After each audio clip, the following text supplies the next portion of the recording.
morning, dear hearts. We're on lesson 23, and please subscribe. Today's lesson I see as a very important lesson, maybe even a major lesson, because it's bringing together so many of our previous lessons and thoughts and things that we need to learn in order for this course to truly make sense to us and for it to work on us and through us. This lesson is, I can escape from the world I see by giving up attack thoughts. Now, attack thoughts were a major part of yesterday's lesson of what I see as a form of vengeance. It was all about my attacking and counterattacking thoughts. But the only way I can escape this world is to give those up. Give up those attack thoughts. The lesson begins with the idea for today contains the only way out of fear that will ever succeed. We can try other ways, but none of them will work. Everything else would just be like a Band-Aid that we put on a very bad wound, but we never address the wound. We never put the medicine, the salve on it, salvation on it, in order for it to truly heal. Nothing else will work. Everything else is meaningless. My meaningless thoughts are showing me a meaningless world. And until I give up my meaningless thoughts, this world I will not be able to escape from it because I will still have so many attack thoughts. But this way is giving up attack thoughts. This way will work. Every thought you have makes up some segment of the world you see. Every thought makes or creates on some level. It is with your thoughts then that we must work. If your perception of the world is to be changed, now it's my perception. It's not sight. It's not vision. It's a perception. This world I see is nothing but perceptions. If the cause of the world you see is attack thoughts, you must learn that it is these thoughts which you do not want. Yesterday's lesson ended with, is this the world I really want to see? And the answer is obvious. No, it is not. There is no point in lamenting the world. There is no point in trying to change the world. It's incapable of change because it is merely an effect. Cause and effect. It plays out in this world and in truth. There is always a cause and always effect, but in truth, God is the cause and we are the effect. But there is indeed a point to change your thoughts about the world.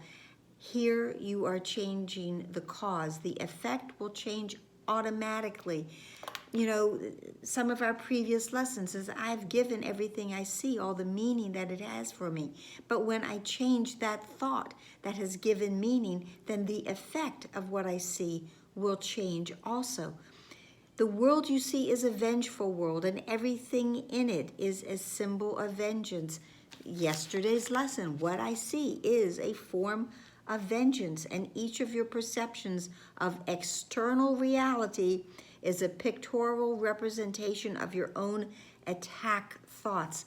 Again, from yesterday, everything I see, it comes from the attack thoughts within my mind. I project them outward because I don't want them, but they come back to me in the things that I think I see, my perceptions of this world. Now, it says, you see the world you have made, but you do not see yourself as the image maker. And lesson 15, where my thoughts are images that I have made. I've made all of this up from my ego perspective, my ego point of view. Now, it goes on to say, vision already holds a replacement for everything you think you see now. Vision is possible. I have to give up this world I see by giving up my attack thoughts. Then there's this beautiful line, this is in paragraph 4, that says, loveliness can light your images and so transform them that you will love them. I want to change that word loveliness to love. Love can light your images and so transform them that you will love them even though they were made of hate. For you will not be making them alone. Now we've invited the Holy Spirit in. And then the next paragraph gives us the formula, the escape plan, if you will. So it says the idea for today induces the thought that you are not trapped in the world you see. So this is, again, it's a really good news lesson because the cause, the thoughts can be changed. This change requires first that the cause be identified and then let go. Without awareness, nothing will ever change. We first must have the awareness of the problem in order to change the problem, or in this case, the awareness of the cause, so that it can be replaced, okay? So we identify it and then we let it go. The first two steps in this process require your cooperation. The final one does not, because after we let it go, the Holy Spirit steps in.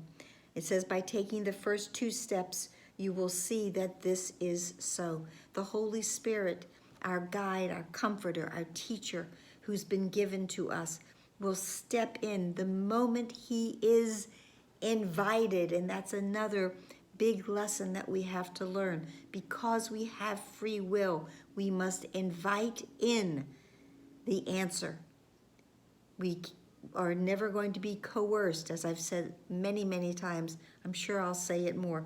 But again, the good news is that I am determined to see, and I'm determined to see differently. And this lesson gives us a plan so that those other ideas can come to fruition. The practicing is 5 times a day.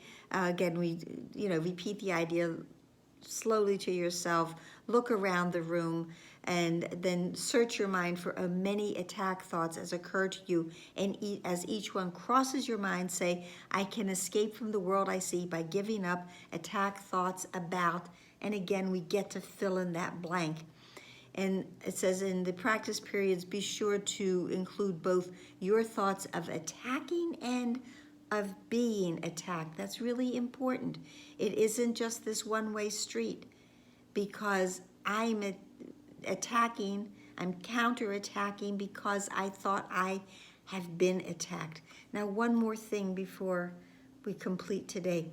Attack thoughts. Sometimes they're overt. We know them. But sometimes they're very subtle and they're covert.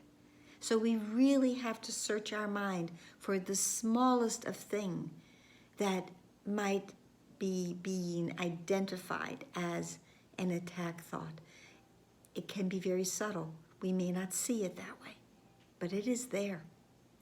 Everything is love or a call to be loved. An attack thought is a call to be loved. That's it for today. I hope this helped.